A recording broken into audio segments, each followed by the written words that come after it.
Over the years, our family's had a share of health problems. So prescriptions are a part of our life. Before we went to the big box store. We both thought it would help us save. But with the long lines and impersonal service, filling prescriptions became a chore.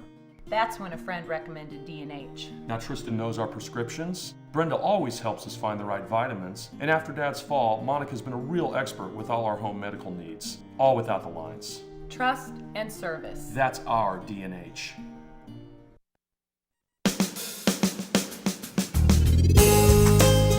Good morning and welcome to Radio Friends. This is Wednesday, it's July the 11th, and you're listening to us on the radio right now. But I tell you what, when you're out of your car or if you're at home, you also need to go to the KBIA website, kbia.org, click on talk shows, then click on Radio Friends and watch today's segment with video, because Val Germann is with us. Good to have you here, Val. Good to be here. And we have some beautiful pictures to show you.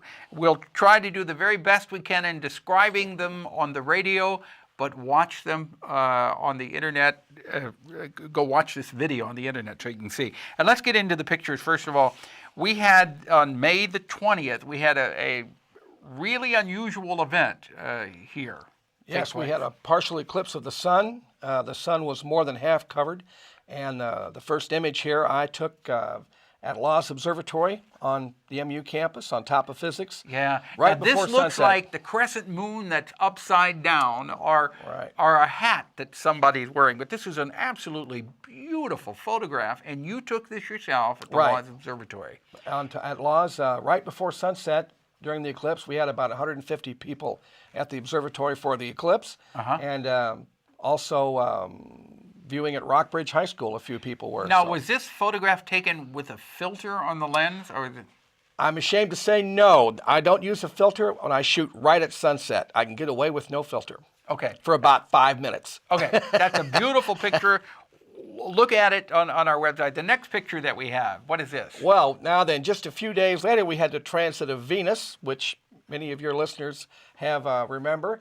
We had way over 1,000 people come to the observatory. Look at those people lining up to see it. It went around the building. It was a block long. And this is the telescope that they were looking Well, through. we actually had several of them lined up. That's the first one. Okay. We had a special telescope to show the transit. Okay. Do you have a picture of the transit of Venus? Oh, yes. Okay, oh, there yes. it is. There it is.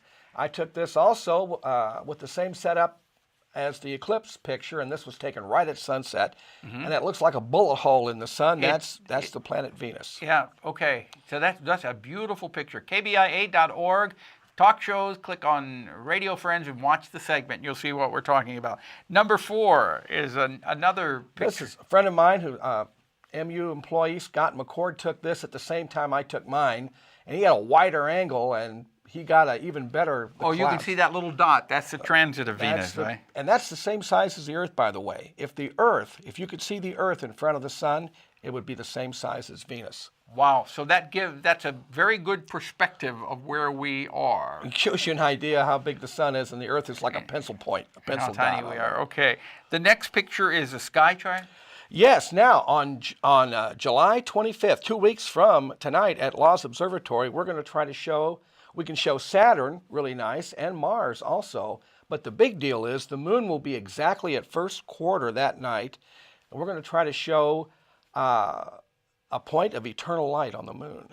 Okay. That evening, 25th. How close can you get to the moon's surface as far as with the telescope? Well, we're going to get down to about 50 miles. Oh my goodness.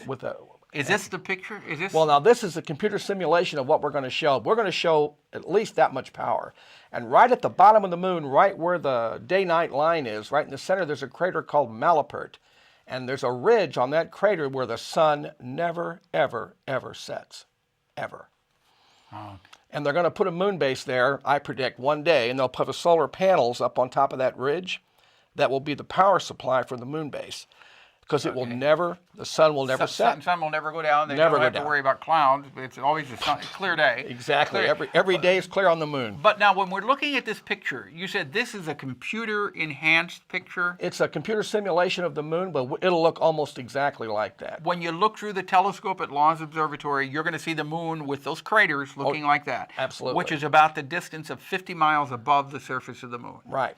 Okay. It'll be pretty awesome, providing it's clear. That's our Right, weakness because we're not on the moon. Okay, but there's one point on the moon that the sun never sets. Never sets. We'll be that- able to show that. Now, the next one is Earth. Now, I'm going to be speaking at the Columbia Public Library twice here coming up in July. And the first one is on the 19th. I'm going to talk about asteroids and the apocalypse. July 19th. Yes, July 19th. They asked me to do this. And this photograph is a NASA shot of an asteroid that just missed the Earth by a few seconds in 1972. Where's the asteroid? It's in the middle of the picture at the middle right. You can see I see it like a jet trail? Oh, yeah. That was an asteroid? Oh, yeah. That just missed us by 5 seconds. 40 years ago, almost exactly. It was in July of 1972. Now, what would have happened if that asteroid, that kind of looks like a Superman flying through the sky there. It does. That would have been very bad. It would have been like a low-yield nuclear weapon going off. Did they realize when they first spotted the asteroid that it was going to come so close? Nobody even saw this coming. It was complete shock, surprise. So could this happen to us at any time? Unfortunately, yes. It could happen. They're sneaking through here all the time. When you say that one actually went through the atmosphere. When you say it missed us by 5 seconds, what do you mean by that? If the Earth had been 5 seconds farther along in its orbit, it would have hit us. It missed us by 5 seconds. Okay. So that's on July 19th. You're going to talk about it. And then you've got another date coming up on July 26th. 26th, in the day, on 2 o'clock, I'll be talking about the dog days. Where did the dog days of summer come from? And the illustration is going to be of the sun and the star Sirius, the dog star, which rise together at the end of July and early August. The dog star? The dog star. I've never heard of the dog star. The dog star is Sirius in the constellation Big Dog, Canis Major. And it's been called the dog star since the time of the Egyptians for reasons unknown. But it's the brightest star in the sky. And so it was considered to be adding its light to the sun's light, and that's why it was so hot. Okay. And this is why it's called dog days? And that's where the dog days come from. I thought dog days of summer meant when you were in the middle of summer and it was so unbearably hot, it was called the dog days of summer. But it has to do with the stars in the sky. It has to do with the dog star.